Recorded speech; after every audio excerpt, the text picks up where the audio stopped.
شہید ذغیب ایک اور شخص کا کہتے ہیں واقعات، وہ کہتے ہیں بہت سارے، کہتے ہیں ایک اور شخص کا واقعہ بیان کیا کہ جب اسے تلقین کے جملے پڑھا گئے کہ ائمۃ الابرار ائمہ صرف یہی ہیں، تو کہتا اس اشارہ کیا، اس نے نہیں پڑھ پایا۔ اشارہ کہاں کیا؟ اس کے کمرے میں ایک صندوق رکھا ہوا تھا، کہتا ہے جب ہم صندوق کھولا تو اس میں ایک سند تھی، یعنی ڈاکومنٹ، اور اس نے اشارہ کیا، لایا، پھر اس نے اس کو پھاڑ دیا اور پھر اس کی صحت ٹھیک ہو گئی۔ تو کہا کہ یہ کیا تھا؟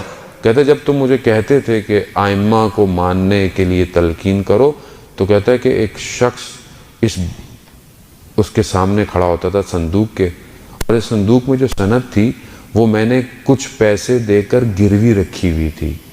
جیسے ہی میں اقرار کرنے لگتا تھا، وہاں جو کھڑا ہوا شخص تھا وہ کہتا تھا میں سند پھاڑ دوں گا، اور یہ سند مجھے میری جان سے زیادہ عزیز تھی۔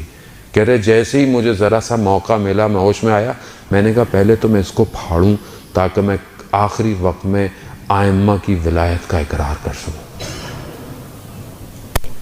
عزیزان دنیا، یہ جو ہم جمع کر رہے ہیں، جتنی محبت بڑھتی چلی جائے گی، آخری وقت میں جان کا نکلنا سخت ہو جائے گا۔ اتنی ساری زندگی میں محنت کی اور آخری وقت میں، اور شیطان پوری کوشش کرتا ہے آخری وقت میں نے پہلے بھی آپ کی خدمت میں عرض کی، پوری کوشش کرتا ہے آخری وقت میں آ کے لے جائے۔ بہتر ہے میں اسی دنیا میں اپنے پروردگار سے رابطہ پیدا کروں۔ لیکن دعائیں کیوں ہیں؟ جب آپ دعا پڑھتے ہیں تو آپ خود شکستہ ہوتے ہیں، ٹوٹتے ہیں، آپ کو مجھے اپنی اوقات یاد آتی ہے کہ خدا ہے کیا اور میں کیا ہوں۔ جب میں ہاتھ پھیلاتا ہوں، جب میں گریہ کرتا ہوں، عظمت کا اقرار کرتا ہوں اور اپنے ہونے کے سامنے اقرار کرتا ہوں، تو دنیا کی محبتیں دور ہونا شروع ہو جاتی ہیں میرے سے۔ لیکن اگر آپ غرور تکبر میں چلتا رہیں، آپ کبھی کسی سے کچھ مانگے نہیں، آپ کے پاس سب کچھ ہو، تو تھوڑے عرصے میں انسان غرور ہو جاتا ہے، مجھے کیا ضرورت ہے کسی سے کچھ مانگنے کی، میرے پاس تو سب کچھ ہے۔ یہی غرور تکبر اسے تباہ اور برباد کر دیتا ہے۔ اس لیے کہا کہ 5 وقت سجدے کرو، اور سید الساجدین کے ماننے والوں کے سجدے طولانی ہونے چاہیے۔ امام کے سجدوں پہ نشان ایسے تھے کہ امام سال میں کئی دفعہ ان کو کٹواتے تھے۔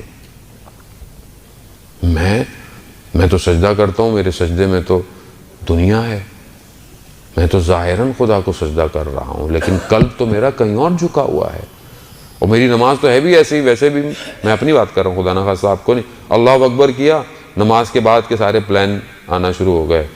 یہ مصیبت موبائل ایسا ہے کہ نماز میں بھی انسان کو نہیں چھوڑتا، ٹڑنگ ٹڑنگ ٹڑنگ بجتا رہتا ہے۔ اب یہ پتہ نہیں کس کا میسج آیا ہوگا، کس کا میسج آیا ہوگا، تاکیبات سے پہلے میں میسج اٹھاتا ہوں کہ جواب دے دوں۔ یہ میری گرفتاری ہے، یہ میں گرفتار ہوں اس کے ساتھ۔ عزیزان محترم، خوب کیا ہے، پھینک دیں تھوڑی دیر کے لیے، یہ رابطے کو کٹ کریں۔ عزیزان محترم، جو اوپر سے ہر وقت online data download ہو رہا ہے، اس کے لیے کوشش کریں کہ وجود کو منور کریں۔ یہ تو تھوڑی تھوڑی دیر میں آپ کو تو چھوڑتا نہیں ہے۔ مجھے تعجب ہوتا ہے جو بعض لوگ نماز کے وقت فون کرتے ہیں، تعجب یہ ہوتا ہے کہ بھائی وقت نماز ہے، اگر خود نہیں پڑھا تو کسی اور کو تو پڑھنے دو۔ اول وقت انسان پہچانا ہی ایسے جاتا ہے، لیکن وہ اسی ٹائم فون کر دیتے ہیں۔ اذان محترم، انسان کس چیز سے پہچانا جائے گا؟ جس ٹائم پہ جو صدا آ رہی ہو، جو پکار رہا ہو، اس کے لبیک سے ہی تو انسان کی شخصیت پہچانی جاتی ہے کہ میں ابھی اس ٹائم کہاں ہوں۔ میں اپنی بات کر رہا ہوں، کوتاہیاں انسان کے اپنے اندر، ہماری بھی کوتاہیاں، ایسی بات نہیں ہے کہ ہم آپ بولیں گے مولانا صاحب ماشاءاللہ بالکل نہیں، ہم سب سے زیادہ مشکلات ہی مولوی کو ہوتی ہیں، کیونکہ بہت ساری باتیں جانتا ہے اور عمل اس کا ویسا نہیں ہے۔ آپ تو جتنا بہرحال جانتے ہوں گے انشاءاللہ اس پہ عمل کرتے ہوں گے، لیکن ہم تو بہت کچھ جانتے ہیں، لیکن ہمارا عمل ضعف ہے، ضعیف ہے۔ اور روایات میں ہے کہ جو شخص جانتا ہو اور اس کا عمل اس کے علم سے کم ہو تو خدا اس پر 70 بلائیں نازل کرتا ہے، اور اس میں سے سب سے کم بلا اس کی عبادت میں سے اس کی کیفیت کو چھین لیتا ہے۔